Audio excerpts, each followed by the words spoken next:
శుభహోరాస్తు.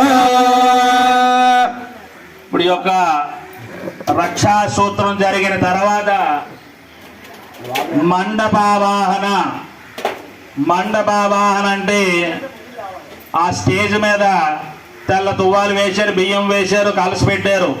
వాటి మీద తమలపాకులు, పసుపు కొమ్ము, చెక్క, చిల్లర పైసా పెట్టి దేవతల ఆవాహన చేస్తారు. ఈ దేవతల ఆవాహన అంటే మనం చూస్తుంటాం, మన యొక్క ఇంట్లోని ఏవైనా శుభకార్యాలు చేసేటప్పుడు ఒక 3 నెలల ముందో, 2 నెలల ముందో, నెల ముందో కార్డు కొట్టించేవాళ్ళు.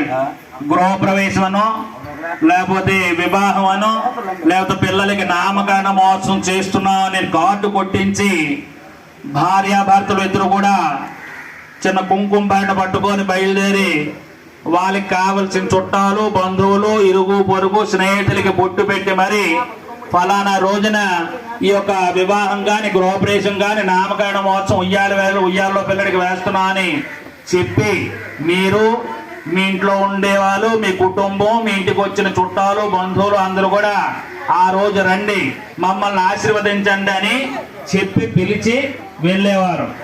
అయితే ఈ రోజుల్లో మరి అలాగలేదు. అంత కూడా టెక్నాలజీ పెరిగిపోయింది. వాట్సాప్, ఫేస్బుక్, ఇన్స్టాగ్రామ్ అని కూడా అందులోనే పెట్టేసి మీరు వస్తారండి, లేకపోతే లేదు, ఇంటికి ఒకరు వచ్చినా చాలు అన్నట్లాగా తయారయ్యారు. ఎందుకంటే కాలం అలాగ మారిపోయింది. అయితే ఇప్పుడు మనం భగవంతుడికి మనం కళ్యాణం చేస్తున్నాం. ఆ భగవంతుడి యొక్క కళ్యాణంలో మరి వాళ్ళకు ఉండే దేవతలు, ఆ పక్కన ఉండే వాళ్ళందరూ రావాలి కదా.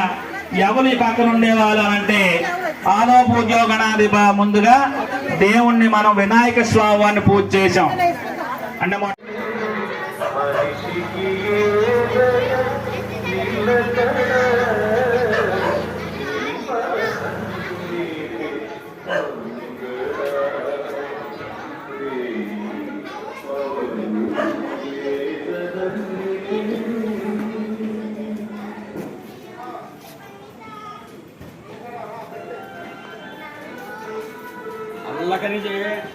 అలా కాదు, ఎంట్రెన్స్ లైటింగ్ చేసుకుంటే